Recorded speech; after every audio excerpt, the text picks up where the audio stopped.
What's up guys? Welcome na naman kayo sa bago kong Minecraft video. So, tutorial muna tayo ngayon. Promise no mods.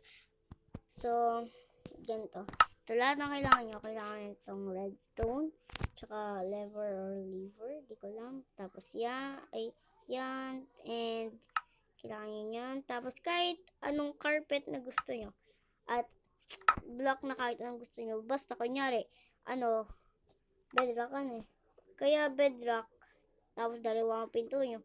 Kaya bedrock, kunyari, may pumapasok na kalaban sa bahay nyo. Guys, ang gagawin nyo lang ay gawin yung bedrock yung house nyo. Kasi, kunyari, kaibigan mo, kaaway mo na siya sa Minecraft. Pero in real life, hindi. Guys, ang gagawin mo lang, gawin mo bedrock yung house mo para hindi niya masisira. So, ganito ang gagawin mo.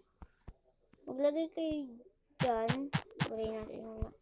Yan, kunyari, dalawa pinto nyo. Maglagay kayo sa taas nyan. Tapos, pataasin nyo. Yan.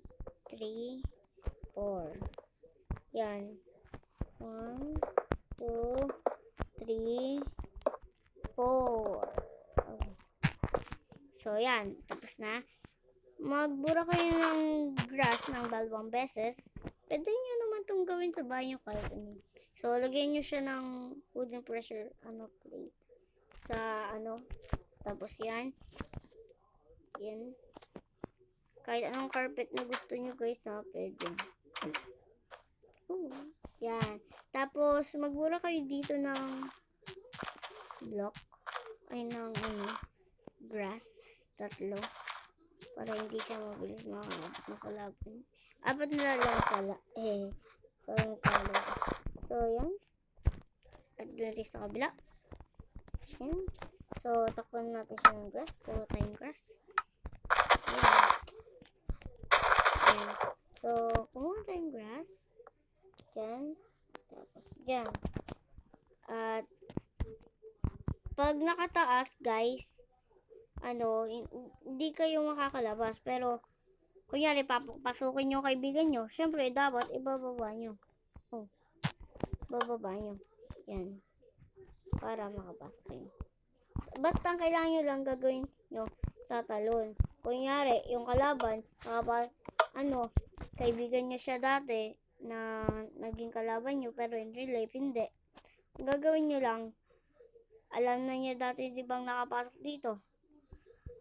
Siyempre, alam niya tatalon tapos papasok. Pero hindi siya makakapasok. Pero yung mga baby at animals, nakakapasok siya. Diba? Nakakapasok siya. Kahit nga yung baby zombie or baby pigman, nakakapasok. So, yun, ganito.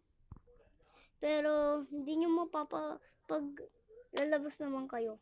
Kailangan nyo siya kung gusto nyo na lang, lagyan siya ng ganyan.